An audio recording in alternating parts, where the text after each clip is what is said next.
Hello everyone, welcome back to my channel. कैसे हैं आप सब? आई होप आप लोग बहुत अच्छे होंगे और बहुत अच्छा रिजल्ट रहा होगा आप लोग का। जैसे कि आप सबको तो पता ही है कि आरआरबी क्लर्क प्री का रिजल्ट आ चुका है। तो जिन भी बच्चों का सिलेक्शन हुआ है उनको मेरी तरफ से मैनी मैनी कॉन्ग्रेचुलेशंस। और जिन बच्चों का सिलेक्शन किसी वजह से नहीं हो पाया है उनसे बस मैं एक ही बात कहना चाहूँगी कि आपको परेशान नहीं होना है। ठीक है, आपको टेंशन नहीं लेनी है। और एक बात हमेशा याद रखिएगा, this is just a part of your life, this is not your whole life. ठीक है, तो इस चीज़ को लेके प्रेशर बिल्कुल मत बनाइएगा अपने ऊपर कि सिलेक्शन नहीं हुआ तो अब क्या होगा, कैसे होगा। आपको क्या करना है, आपको मेहनत करती रहनी है। बिल्कुल ऐसा नहीं करना है कि सिलेक्शन नहीं हुआ है तो आप एकदम डिमोटिवेट हो जाएँ और अपनी पढ़ाई छोड़ दें। आपको पढ़ाई करते रहना है। मैं हमेशा से एक बात कहती आई हूँ, मैं अपने सिलेक्शन के लिए भी ये बात कहती हूँ, मेहनत और किस्मत जब दोनों साथ देती हैं तभी सिलेक्शन होता है। मेहनत हम लोग बहुत करते हैं लेकिन कई बार हमारा वक़्त नहीं होता है। तो अभी जिनका सिलेक्शन नहीं हुआ है शायद अभी आपका टाइम नहीं आया था, तो आएगा, वो टाइम ज़रूर आएगा और जब वो टाइम आएगा तो कोई भी आपका सिलेक्शन नहीं रोक पाएगा। तो इसीलिए परेशान नहीं होना है और ऐसे ही तैयारी करते रहना है। ठीक है? आज जो है हम इस वीडियो में बात करेंगे कि जो हमारे पास ये लास्ट वीक बचा हुआ जो भी 5-6 दिन बचे हैं उसमें हम किस तरीके की तैयारी करें। क्योंकि देखिए ये बहुत ही जेन्युइन सी बात है, जब तक रिज़ल्ट नहीं आ जाता है तो एक मन में बना रहता है कि पता नहीं मेरा होगा कि नहीं होगा, मैं तैयारी तो कर रहा हूँ, फ़ायदा होगा कि नहीं, क्या करूँ, छोड़ दूँ क्या तैयारी? ये होता ही है, ये मेरे मन में भी था, सबके मन में होता है। तो जब अब रिज़ल्ट आ जाता है ना तो एकदम से बहुत ज़्यादा अंदर से आता है कि अब तो मेंस निकालना ही निकालना है। तो इन 5-6 दिन को आपको स्किप नहीं करना है। कई लोग ऐसा सोचते हैं कि 5-6 दिन तो बाकी हैं, इसमें क्या होगा? बट मैं आपको बहुत ही 100% मतलब एक रियल एडवाइस दूँ, तो आपने 6 महीने में, साल भर में जितना भी पढ़ा है, इन 5-6 दिनों से डिसाइड होगा आपका सिलेक्शन। क्योंकि पढ़ तो लिया है आपने, बट ये जो लास्ट डेज़ बचते हैं ना, इसमें आप कैसे रिवीज़न कर रहे हो, कितना रिवीज़न कर रहे हो, उस पे डिपेंड करता है। अगर आप छोड़ दोगे एकदम से ना कि अब तो सिर्फ 5 ही दिन बाकी है, अब क्या ही फ़र्क पड़ेगा। तो आपकी जितनी भी तैयारी है ना, मान लीजिए आपकी 100% तैयारी थी, 80% तैयारी थी, वो सीधे 30-40 पे आ जाएगी। क्योंकि ये 5-6 दिन में आप स्किप कर दोगे ना, आपकी प्रैक्टिस ही चली जाएगी। तो ये गलती बिल्कुल भी मत करिएगा। 5-6 दिन भी बहुत होते हैं, बहुत। तो इसीलिए इसको बिल्कुल ऐसे मत लीजिए कि सिर्फ 5-6 दिन है। उसमें आपको क्या करना है, हम उस बारे में आज ये बात करेंगे। क्योंकि देखिए बहुत छोटी-छोटी चीज़ें होती हैं जो कभी-कभी हम लोग इग्नोर कर देते हैं। सिलेक्शन कभी भी इससे नहीं होता है कि आपने 100% सिलेबस कंप्लीट कर लिया है। सिलेक्शन होता है आपकी जो बेसिक की जो छोटी-छोटी बातें हैं ना, जो बच्चा वो ध्यान रखता है उसका सिलेक्शन पक्का होता है। मैंने खुद ये फ़ील किया है अपने सिलेक्शन के टाइम पे। तो इसीलिए इस वीडियो को ज़रूर देखिएगा, आप लोग को बहुत हेल्प करेगी ये वीडियो। बाकी मैंने सारे ही सब्जेक्ट थी, quant, reasoning, computer, Hindi, English, GK सबकी वीडियोज़ मेरे चैनल पे शेयर करी हुई है कि कौन से टॉपिक से पूछा जाता है, आपको क्या पढ़ना है, सब कुछ। तो उस वीडियो को ज़रूर देखिएगा। चलिए शुरू करते हैं। तो अब आपको क्या करना है? पहली बात, आप मॉक दे रहे होंगे, तो मॉक आपको देना है, लेकिन अब आपको कोई भी एट रैंडम मॉक नहीं देना है कि आप किसी भी साइट से मॉक उठा के देने लगें, क्योंकि कई बार मॉक बहुत हार्ड आ जाता है, परसेंटाइल अच्छे नहीं आते हैं, तो डिमोटिवेशन हो जाता है, कन्फ्यूज़न हो जाती है कि मेरा नहीं होगा सिलेक्शन। तो ये बिल्कुल नहीं करना है, ठीक है?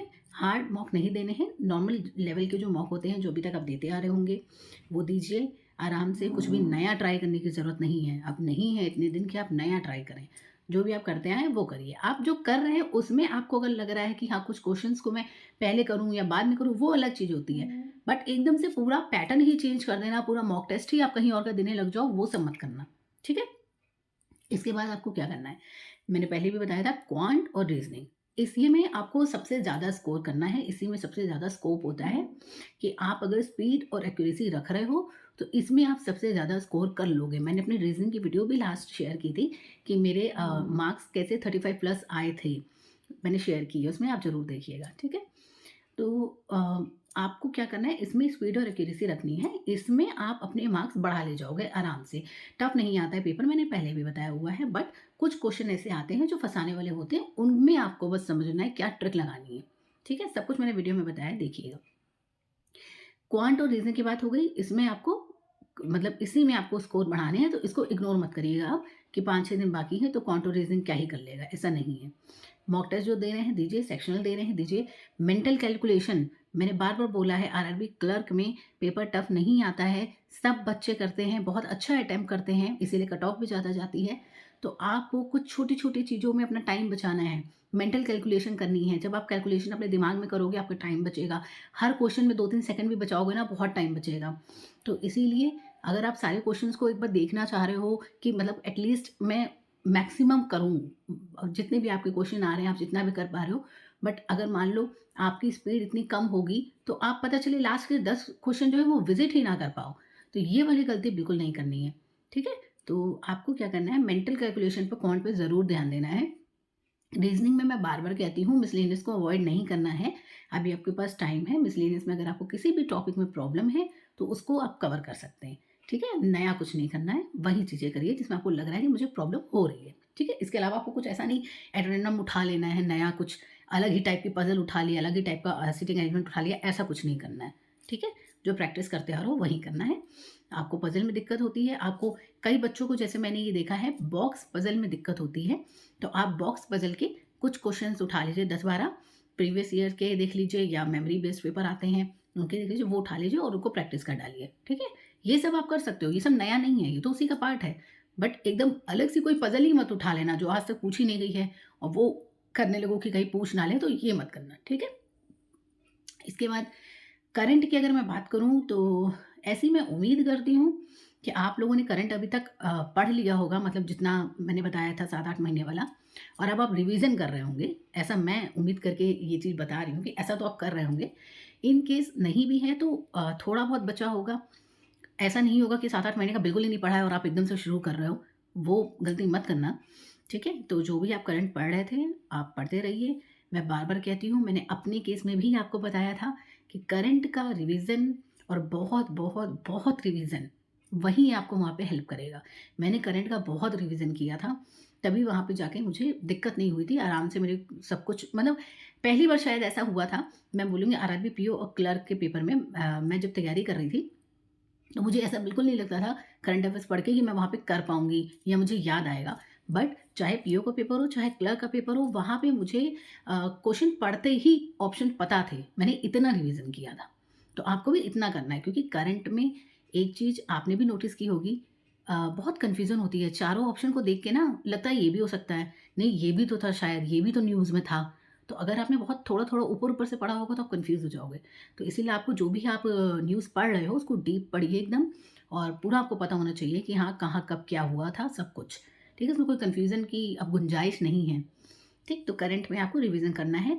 2-3 घंटे जो भी आप दे रहे हैं वो देते रहिए। अभी 5-6 दिन हैं। आप देखिए अगर आप 2 घंटे भी पर डे दे रहे हैं तो अभी आपके पास 5 दिन हैं। इसका मतलब 10 घंटे हैं। तो आप आराम से रिवीज़न कर लेंगे। ठीक? इसके बाद कंप्यूटर का भी आपको रिवीजन ही करना है। जो भी मैंने आपको टॉपिक शेयर किए हुए हैं, आप देखिएगा कंप्यूटर की वीडियो, मैंने सारे टॉपिक शेयर किए जिससे आते हैं क्वेश्चंस, तो आपको वो पढ़ना है, रिवीजन करना है। इसके बाद हमारे क्या बचा? हिंदी, इंग्लिश, ठीक है? क्वांट रीजनिंग का आपको बता दिया मैंने, जीए का बता दिया, कंप्यूटर का बता दिया। अब हिंदी और इंग्लिश में ऑप्शन होता है। जो बच्चे हिंदी ले रहे हैं, उसमें आपको क्या करना है, हिंदी में आपको आप मॉक देते आ रहे होंगे, उससे काफ़ी हद तक तैयारी हो जाती है। बट अगर किसी की हिंदी बहुत वीक है, तो मैंने बताया हुआ है कि आप एडिटोरियल वगैरह अलग से पढ़िए, थोड़ा-सा अपनी ग्रामर पे वर्क करिए, तभी आप हिंदी में अच्छा स्कोर कर पाएँगे और कर सकते हैं।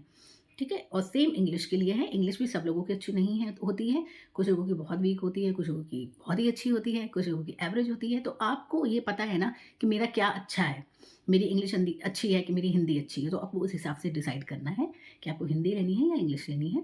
और जो भी आप ले रहे हैं उसमें भी आपको पता होता है, जैसे मान लीजिए आपने इंग्लिश ले ली, तो आपको ये पता होता है कि आपका कौन-सा पोर्शन वीक है, आपका ग्रामर वाला पोर्शन वीक है या आपका वोकैब वीक है, एडिटोरियल वाला पोर्शन वीक है, ये आपको पता होता है। तो अब 5-6 दिन में सिर्फ़ उसी पे मेहनत करिए, ठीक है? नया कुछ भी नहीं करना है। रूल्स वगैरह ग्रामर के पढ़ सकते हैं, उसमें तो कोई इश्यू नहीं है। ऐसे ऐसे ही हिंदी में भी आपकी जो ग्रामर होती है, जो शब्द होते हैं, या मैंने एग्ज़ाम्पल देके हिंदी वाली वीडियो में समझाया है कि किस तरीके का जो वर्तनी वाले क्वेश्चन आते हैं या अशुद्धि वाले जो क्वेश्चन आते हैं वो कैसे आते हैं, मैंने सब समझाया हुआ है, तो उसको देखिएगा। इंग्लिश आप देते हैं ना, एरर डिटेक्शन देते हैं, वैसे ही हिंदी में भी आता है, तो ये सब आप देखिएगा, ठीक है? तो ये सारे सब्जेक्ट्स का मैंने आपको बता दिया आपको क्या करना है, ठीक है? अब तो रिजल्ट आ चुका है, अब तो आपको पता ही है कि आपको सिलेक्शन हो गया, आपको मेंस देना है।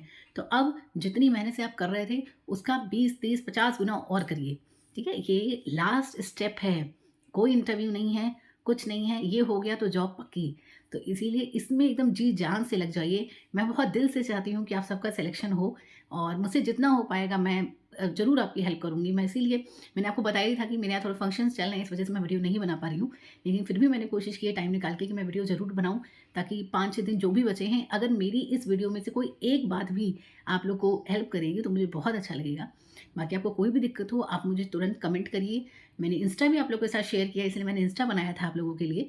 आप उसमें मुझे मैसेज करिए, फॉलो करिए, जो भी आपका मन करे, जो भी दिक्कत हो बताइए, मुझे जैसे ही टाइम मिलेगा मैं ज़रूर रिप्लाई करूँगी, ठीक है? बाकी ये वीडियो उन बच्चों के साथ ज़रूर शेयर करिएगा जिनका पेपर है, और बस ऐसे ही पढ़ाई करते रहिए, डरिए नहीं, रिलैक्स रहिए। जितना आप रिलैक्स रहेंगे ना, पेपर उतना अच्छा जाएगा, ठीक है? और चैनल को सब्सक्राइब करिएगा, मुझे सपोर्ट करिएगा ताकि मेरा चैनल ग्रो हो सके। वीडियो को लाइक करिएगा, बेल आइकन को प्रेस ज़रूर करिएगा ताकि मेरी वीडियो आपको टाइम से मिल सके। Thank you so much.